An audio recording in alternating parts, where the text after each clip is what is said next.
मुख्यमंत्री अशोक गहलोत को युवा नीति का मसौदा सौंपा जाएगा। यूथ बोर्ड अध्यक्ष सीताराम लांबा ये मसौदा सौंपेंगे। स्पीकर सीपी जोशी, कन्हैया कुमार समेत कई नेता मौजूद रहेंगे। तो कुछ ही समय का वक्त रह गया दुर्गापुरा पहुंचने में। मुख्यमंत्री अशोक गहलोत कुछ ही समय में दुर्गापुरा पहुंचेंगे, जहां पर मुख्यमंत्री अशोक गहलोत को युवा नीति का मसौदा सौंपा जाना है। तो खास कार्यक्रम की तैयारियां कर ली गई हैं। कुछ ही समय में जब सीएम यहां पर पहुंचेंगे तो कार्यक्रम को आगे बढ़ाया जाएगा। मसौदा मुख्यमंत्री को सौंपा जाएगा। बाबूलाल सहयोगी हमारे साथ जुड़ चुके हैं। बाबूलाल, क्या जानकारी और क्या अपडेट? जी देखिए, मुख्यमंत्री अशोक गहलोत थोड़ी देर बाद में दुर्गापुरा के कृषि अनुसंधान संस्थान का ऑडिटोरियम है उसमें आने वाले हैं। आज जो युवा संकल्प है उस दिवस के रूप में आज मनाया जा रहा है और सीताराम लांबा जो कि यूथ बोर्ड के अध्यक्ष हैं वो मुख्यमंत्री अशोक गहलोत को राजस्थान की नवीन युवा नीति का प्रेजेंटेशन देंगे। तो काफी सोच विचार के और बहुत मेहनत करके युवा नीति का ड्राफ्ट बनाया गया है जो मुख्यमंत्री अशोक गहलोत को दिया जाएगा।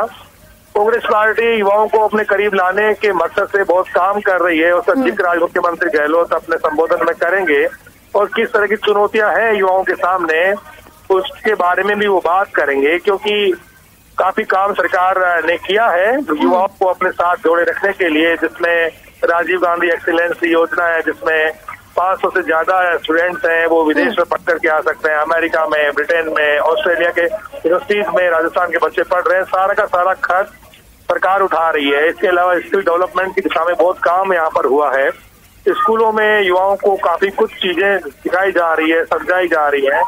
उनके रोजगार की दिशा में सरकार ने बहुत कदम उठाए हैं।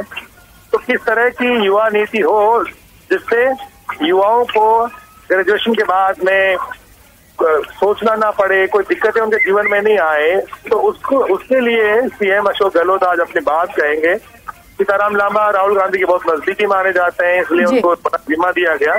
तो युवाओं को साथ जोड़े रखने के लिए कांग्रेस पार्टी कोशिश कर रही है और ये जो कार्यक्रम है आज उसमें एक अहम कड़ी माना जा रहा है, जिसमें युवा मामलों के जो मंत्री हैं अशोक चांदना वो भी रहेंगे। कन्हैया कुमार जो एक बड़ी बुलंद आवाज है युवाओं के बीच में कांग्रेस पार्टी की, तो वो भी आज इस कार्यक्रम का हिस्सा होने वाले हैं। जी बाबूलाल, बिल्कुल। और कार्यक्रम में बड़ी संख्या में युवा भी पहुंचे हुए हैं, बेहद उत्साहित नजर आ रहे हैं। क्या कह रहे हैं, युवा नीति से फायदा मिलेगा उन्हें? जी बिल्कुल, अभी ड्राफ्ट बना है, अभी खुलासा नहीं हुआ कि किन किन बिंदुओं को शामिल किया गया है, क्या क्या चीजें सरकार करना चाहती है। तो अशोक गहलोत ने ऐसा कोई वर्ग छोड़ा नहीं है जिसके लिए उन्होंने काम नहीं किया है। तो वो ठीक है बाबूलाल, आप नजर बनाए रखिएगा इस कार्यक्रम पर, क्योंकि युवाओं को साधने की कोशिश मुख्यमंत्री अशोक गहलोत की ओर से की जा रही है। बहुत शुक्रिया तमाम जानकारियों के लिए। क्षेत्रीय पंचायती राज परिषद की बैठक से जुड़ी बड़ी खबर आपको बता दें, वर्चुअल माध्यम से प्रधानमंत्री नरेंद्र मोदी भी इस बैठक में शामिल हैं। पीएम मोदी का विपक्ष पर इस दौरान बड़ा हमला देखने को मिला। सुनिए क्या कुछ बोल रहे हैं। आगे पीछे हमारा जो नेतृत्व खड़ा है उन सभी कार्यकर्ताओं का पसीना भी निरंतर बहा है। इतना ही नहीं, जरूरत पड़ने पर भारतीय जनता पार्टी के कार्यकर्ताओं ने ये भारत मां की इस पवित्र धरती को अपने खून से सींचा है। कई बार संघर्ष किए हैं और मैं पश्चिम बंगाल के मेरे साथियों को विशेष तौर पर आज के परिदृश्य में जिस प्रकार से पश्चिम बंगाल के कार्यकर्ता मां भारती के लिए, पश्चिम बंगाल के उज्जवल भविष्य के लिए, पश्चिम बंगाल के गरीब भाई बहनों के लिए जिस प्रकार से संघर्ष कर रहे हैं, एक प्रकार से साधना कर रहे हैं, अपने आप को तिल तिल झला करके ये हमारे कार्यकर्ता पश्चिम बंगाल का उस पुराने वैभव को वापस लाने के लिए काम कर रहे हैं। अभी अभी वहां पंचायत के चुनाव हुए। इस चुनावों में तो प्रधानमंत्री को हम सुन रहे थे जिन्होंने विपक्ष पर करारा प्रहार किया। अब अगली खबर का रुख करेंगे। बड़ी खबर सामने आ रही है अजमेर से, जहां पर इलाज के दौरान व्यक्ति की मौत हो गई। जहरीला पदार्थ खाने वाले व्यक्ति की इलाज के दौरान मौत हो गई है। मृतक ने मरने से पहले एक वीडियो भी बनाया था। मरने से पहले सुसाइड नोट भी छोड़ा था, जिसमें लिखा था मृतक और उसके बेटे पर अपहरण का आरोप लगाया गया था। आरोप से परेशान जहरीला पदार्थ का सेवन किया गया था। सुसाइड नोट और वीडियो के आधार पर अब आगे की जांच की जा रही है। पुलिस मामले को लेकर तफ्तीश में जुटी हुई है। तो अजमेर से बड़ी खबर आपको बता रहे हैं, जहां पर एक शख्स ने जहरीले पदार्थ का सेवन किया था। लगातार इलाज जारी थे, लेकिन इस बीच ये बड़ा अपडेट सामने आ रहा है। इलाज के दौरान व्यक्ति की मौत हो गई। मरने से पहले मृतक ने एक वीडियो भी शूट किया था और मरने से पहले एक सुसाइड नोट भी लिखा था। तो मृतक और उसके बेटे पर अपहरण का आरोप लगा था, जिसे लेकर वो झूठा बता रहा था और इसी को लेकर आत्महत्या कर ली गई। अशोक सिंह भाटी हमारे साथ जुड़ चुके हैं। अशोक, आखिरकार इलाज के दौरान युवक ने दम तोड़ दिया। अब किस एंगल से इस पूरे मामले को लेकर जांच की जा रही है? पुलिस क्या कह रही है पूरे मामले पर? जी बिल्कुल, पुलिस से जब बातचीत की गई तो उन्होंने बताया कि जो पीड़ित है उसकी ओर से पहले भी शिकायत दी गई थी कि वह इस जो लापता बच्चा हुआ है उसमें उसका कोई हाथ नहीं है, लेकिन उसे फिर भी परेशान किया जा रहा है और उससे पैसे की डिमांड भी की जा रही है। तो इस मामले में उसने वीडियो भी बनाया है और एक सुसाइड नोट भी लिखा है। इस आधार पर पुलिस ने मुकदमा दर्ज कर लिया है और दोनों की यहाँ पर तलाश की जा रही है। उनसे पूछताछ के बाद इस मामले में अग्रिम अनुसंधान किया जाना है। फिलहाल मृतक का जो है पोस्टमार्टम परिजनों की मौजूदगी में किया जा रहा है और इस मामले में मुकदमा दर्ज करते हुए अनुसंधान शुरू कर दिया गया है। जी बिल्कुल अशोक, अनुसंधान शुरू किया गया है, लेकिन मृतक के घर वाले आप क्या कह रहे हैं? क्योंकि जिनकी वजह से शख्स ने आत्महत्या की, उसके खिलाफ गुस्सा होगा लोगों में। जी बिल्कुल, ग्रामीणों के साथ साथ परिवार में भी रोष व्याप्त है। उनका कहना है कि लंबे समय से जब इस मामले की जानकारी पुलिस को दे दी गई थी और जो बच्चा लापता हुआ था उसको लेकर भी स्पष्ट किया गया था कि इसमें फूलचंद जो मृतक है उसका कोई रोल नहीं है और उनके बच्चे को जबरदस्ती परेशान किया जा रहा था। ऐसे में पुलिस इस मामले में भी तफ्तीश कर रही है कि उनको क्यों परेशान किया था। केवल पैसे की डिमांड को लेकर ही परेशान किया जा रहा था कि या फिर बच्चा जो है सचमुच में लापता हुआ था। ठीक है अशोक, तफ्तीश जरूरी है, खुलासा भी जरूरी है। शुक्रिया तमाम जानकारियों के लिए। और कश्मीर घाटी में वायुसेना के एयरबेस पर अब मिग 29 लड़ाकू विमानों को तैनात कर दिया गया है। ये लड़ाकू विमान उन मिग 21 विमानों की जगह तैनात किए गए हैं जिन्होंने 2019 में भारत की एयर स्ट्राइक के बाद पाकिस्तानी हवाई हमले की कोशिश को नाकाम कर दिया था। तो श्रीनगर में मिग 29 लड़ाकू विमान की तैनाती की गई है। मिग 21 की जगह ये तैनाती की गई।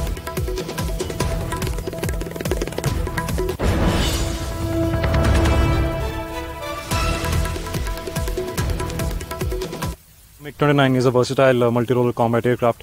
Its capability includes the night vision capable cockpit, as well as it has increased fuel capacity, including the A2 air refueling. We have also included the A2 ground armament, which was not included earlier.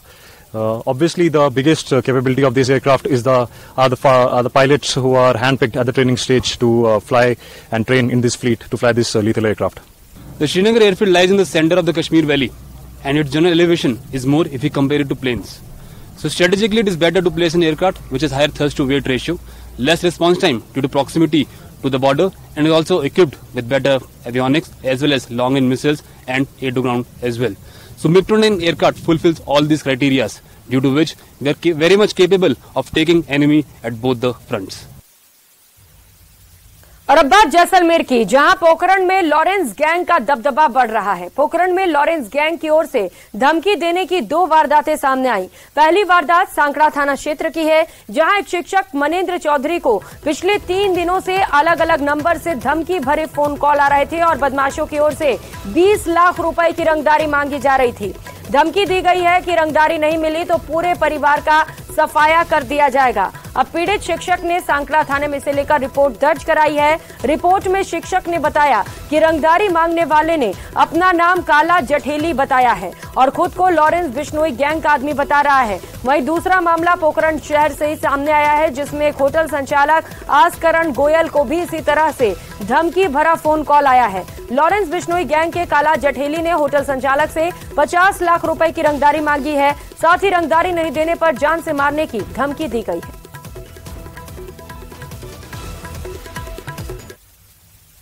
और रंगदारी मांगने की धमकी दे रहे हैं, पैसे मांगने 50 लाख की। और पिछले आज मुकदमा दर्ज किया है पुलिस थाना पोखरण में और कई अलग अलग नंबरों से कॉल आ रहे हैं। कितने दिनों से आ रहे हैं, कब कब आए, क्या बोल रहे हैं आपको? कॉल आ रहे हैं, देख लो पहले वैसे कई दिन से आ रहे। 23 तारीख को आए थे कॉल, उससे पहले भी 2-3 बार कंटिन्यू फोन आए। आपने इस बारे में पुलिस को सूचना दी? FIR दर्ज करा दी।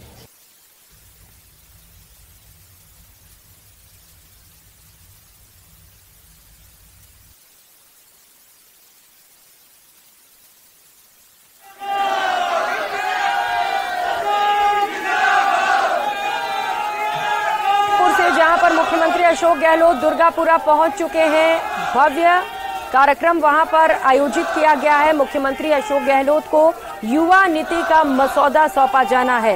यूथ बोर्ड अध्यक्ष सीताराम लांबा ये मसौदा सौंपेंगे। तो चुनाव से पहले युवाओं को भी साधने की कोशिश। अब इस मसौदे में क्या कुछ शामिल किया जाता है, किस तरीके से युवा नीति का फायदा युवाओं तक पहुंचता है, ये देखना है। कुछ ही समय में ये मसौदा सौंपा जाएगा। इसके बाद ये तमाम जानकारियां सामने आ सकेंगी। 2 अलग अलग तस्वीरें आपको दिखा रहे हैं मुख्यमंत्री अशोक गहलोत को। आप देख पा रहे हैं दूसरी तस्वीर उन युवाओं की जो इस कार्यक्रम में हिस्सा लेने के लिए पहुंचे हुए हैं। कई नेता भी इस कार्यक्रम में पहुंचे हुए हैं हिस्सा लेने के लिए और खासा उत्साह भी दिखाई दे रहा है। तस्वीरों में आप देख पा रहे हैं सीपी जोशी भी आपको नजर आ रहे हैं। इसके साथ साथ बताया जा रहा है कई और दिग्गज चेहरे मंच पर मौजूद हैं। हमारे मुख्यमंत्री महोदय को बच्चों से, युवाओं से खास प्यार है, खास मोहब्बत है, इसीलिए आपको आशीर्वाद देने के लिए मुख्यमंत्री महोदय आपके बीच पधारे हैं। और सबसे पहले हमारे राजस्थान की स्वागत और अभिनंदन की परंपरा है। इस परंपरा का निर्वहन करने के लिए मैं सबसे पहले अनुरोध करूंगा राजस्थान युवा बोर्ड के एनर्जेटिक चेयरमैन सीताराम जी लांबा साहब से कि वो हमारे मुख्य अतिथि महोदय अशोक गहलोत सर का स्वागत करें। माननीय मुख्यमंत्री महोदय का अभिनंदन अभिनंदन आपका आज हमारे बीच। हम हुए अति प्रसन्न पाकर आपको अपने बीच। हृदय से करते हैं हम सुस्वागत आपका। प्रेरित करें हम सभी को हसमुख व्यक्तित्व आपका। और अब मैं हमारे विधानसभा अध्यक्ष महोदय माननीय सीपी जोशी सर का स्वागत करेंगे। सीताराम लांबा साहब।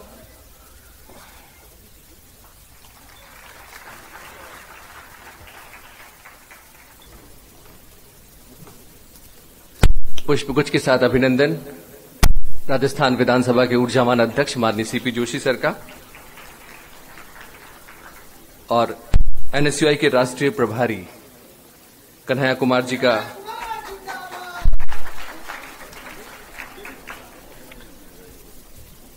अध्यक्ष महोदय कन्हैया कुमार जी का स्वागत करेंगे।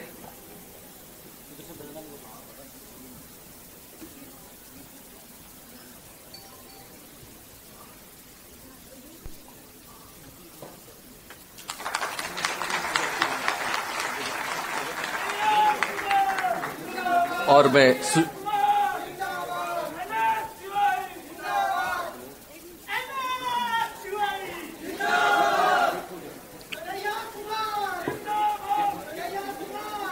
और हमारे वाइस चेयरमैन सुशील पारिक साहब से मैं निवेदन करूंगा कि वो deputy representative United Nations population fund UNFPA के deputy representative Shri Ram Haridas sir का अभिनंदन करें।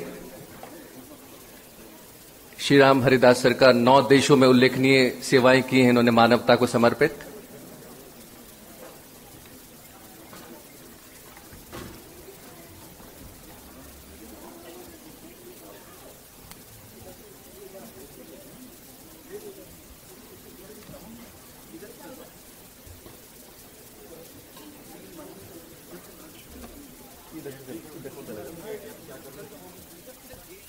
तो सीधी तस्वीरें आपको दिखा रहे हैं युवा महोत्सव कार्यक्रम से, जहां पर स्पीकर सीपी जोशी से लेकर कन्हैया कुमार समेत कई नेता इस वक्त मंच पर मौजूद हैं। बड़ी संख्या में युवाओं को भी आप देख पा रहे हैं युवा महोत्सव में शिरकत करने के लिए युवा पहुंचे हुए हैं जो बेहद उत्साहित नजर आ रहे हैं। आसमां है बाहों में, भरपूर जीने को, भरपूर पीने को, जिंदगी का प्याला है हाथ में। आशाओं उम्मीदों का ये प्याला सपनों से भरने के लिए तैयार हैं राजस्थान सरकार। अब अनुरोध राजस्थान की youth affairs and sports secretary भारतीय प्रशासनिक सेवा के अधिकारी नरेश ठकराल साहब से कि आप उद्बोधन के लिए पधारें। माननीय सेक्रेटरी साहब।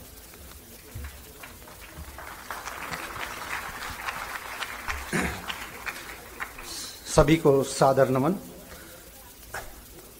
राजस्थान की नवीन युवा नीति बाबत आज के इस कार्यक्रम युवा संकल्प में हमें आशीर्वाद देने पधारे हमारे माननीय मुख्यमंत्री महोदय का मैं हार्दिक स्वागत, अभिवादन, अभिनंदन करता हूं।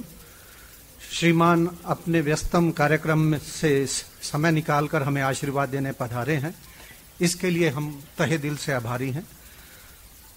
माननीय युवाओं के प्रेरणा स्रोत रहे हैं। आपके पांव में चोट के बावजूद आप आज यहां आप सबको आशीर्वाद देने के लिए पधारे हैं। हम अनुग्रहित हैं और ईश्वर से आपके स्वास्थ्य और दीर्घायु की प्रार्थना करते हैं। आपका आशीर्वाद हम पर यूं ही बना रहे। साथ ही मैं मंचासीन आज के इस गरिमामय कार्यक्रम की अध्यक्षता कर रहे माननीय विधानसभा अध्यक्ष महोदय आदरणीय श्रीमान सीपी जोशी साहब का भी इस कार्यक्रम में पधारने के लिए हार्दिक स्वागत, अभिनंदन करता हूं और आप समय निकालकर पधारे हैं, आपका आभार व्यक्त करता हूं। बाबूलाल सिंह हमारे साथ जुड़ चुके हैं। बाबूलाल, मुख्यमंत्री अशोक गहलोत पहुंच चुके हैं कार्यक्रम में, क्या चल रहा है इस वक्त वहां पर? श्री कन्हैया कुमार जी मुख्यमंत्री अशोक गहलोत अभी पहुंचे हैं और उनके साथ में सीपी जोशी हैं और कन्हैया कुमार, जो कि युवाओं की बुलंद आवाज समझे जाते हैं कांग्रेस पार्टी में।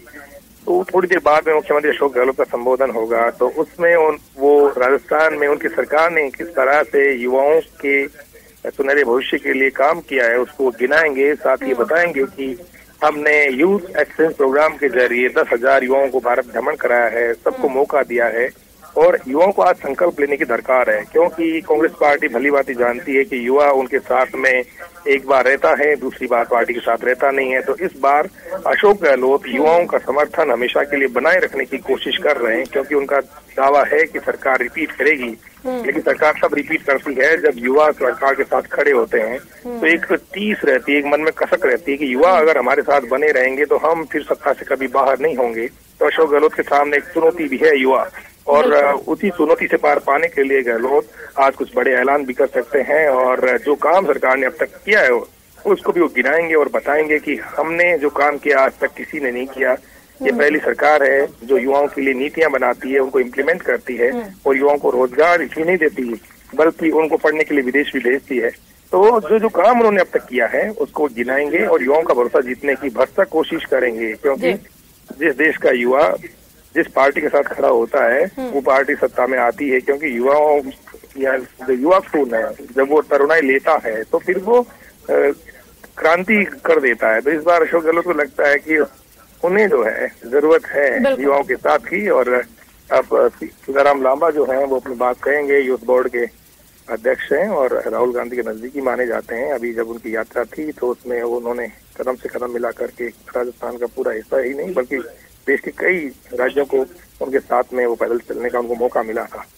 तो सुनते हैं कि सीताराम लांबा क्या कहते हैं। लेकिन लांबा के जरिए लांबा के कदमों पर युवाओं को पार्टी से जोड़े रखने का एक जिम्मा भी है, क्योंकि उनके पास तजुर्बा है। उन्होंने यूथ कांग्रेस में काम किया है, एनएसयूआई में काम किया है और अब पार्टी ने उनको एक बड़ी जिम्मेदारी दी है, उनको राज्य मंत्री का दर्जा दिया गया है। इसलिए आज वो इस कार्यक्रम के जरिए अपनी ताकत भी दिखाने की कोशिश कर रहे हैं कि मेरे साथ में युवा जो जुड़े हैं वो अशोक गहलोत की सरकार के साथ भी खड़े होंगे। बाबूलाल, क्योंकि मिशन 156 का है और निश्चित तौर पर सभी वर्ग को साधने की कोशिश मुख्यमंत्री अशोक गहलोत कर रहे हैं, फिर चाहे महिलाओं को मुफ्त मोबाइल फोन दिए जा रहे हो या फिर किसानों को या फिर आम लोगों को फ्यूल सरचार्ज में छूट मिल रही हो, और इसके साथ साथ तमाम वो योजनाएं चाहे ओबीसी को साधने की कोशिश, जातिगत जनगणना से लेकर आरक्षण बढ़ाने से लेकर, और आज युवाओं को साधने की कोशिश की जा रही है। और अगर ये तीर सही निशाने पर लगता है बाबूलाल, तब फिर फायदा पहुंच सकता है कांग्रेस को चुनाव में। बिल्कुल, क्योंकि युवा जिसके साथ होते हैं तो उस पार्टी की चुनाव में ताकत बढ़ जाती है। कांग्रेस पार्टी को भली भांति एहसास है क्योंकि 1998 में जब मुख्यमंत्री बने थे अशोक गहलोत तो 156 सीटें जीत करके आए थे। बड़ा धमाका उन्होंने कर दिया था, लेकिन 2003 में जब सत्ता से बाहर हुए तो 56 सीटों पर पार्टी सिमट गई थी। 2008 में उनको पूर्ण बहुमत नहीं मिला था, जोड़ तोड़ करके सरकार बनाई थी। 2013 में तो सबसे बुरी हार हुई थी, करारी हार हुई गहलोत की, जब 21 सीटों पर पार्टी सिमट गई थी। तो जो पुराने तजुर्बे हैं, जो पुरानी हार का दंश है, अशोक गहलोत को मजबूर करता है हर वर्ग को जोड़ने के लिए। अब वो वैसे सजग नहीं चाहते, वो नहीं चाहते कि पार्टी में उनकी किरकिरी हो, पार्टी उन पर बहुत भरोसा जता रही है। अशोक गहलोत ने बार जितना काम बिल्कुल बाबूलाल, युवाओं को साधने की कोशिश इस महोत्सव के जरिए और सुनाते हैं वहां पर चल रहा है क्या क्या कुछ बोला जा रहा है वहां के अलग अलग हिस्सों से आए हुए आप लोग युवा साथियों, मैं सबसे पहले तो पुनः आपको विश्व युवा दिवस की बहुत सारी शुभकामनाएं देता हूं। और इस दिवस पर आज राजस्थान के लिए और राजस्थान के युवाओं के लिए एक ऐतिहासिक दिन है, जब माननीय मुख्यमंत्री जी की प्रेरणा से और आप सब राजस्थान के युवाओं की आकांक्षाओं और आप सबके प्रयासों से जो आपसे हमने बातचीत की, आज राजस्थान की नई युवा नीति बनकर तैयार है और आज इसका मसौदा हम माननीय मुख्यमंत्री जी को सौंपने वाले हैं। सर, राजस्थान के हजारों युवाओं से हमने, जैसा आपका मार्गदर्शन था, हमने राजस्थान के अलग अलग क्षेत्रों में गए, अलग अलग वर्गों से हमने छात्रों से, युवाओं से बातचीत की, चाहे वो छात्र हैं, खेती करते हैं, कोई दुकान चलाते हैं या कोई और काम करते हैं। उनके साथ हम राजस्थान के अलग अलग हिस्सों में गए और यहां तक कि हमने डूंगरपुर बांसवाड़ा में अलग हमारे आदिवासी भाई बहनों के साथ हमने अलग संवाद किया, ताकि उनकी अलग अपेक्षाएं आकांक्षाएं हैं। जयपुर में हमने तो युवा महोत्सव कार्यक्रम चल रहा है, लगातार इस पर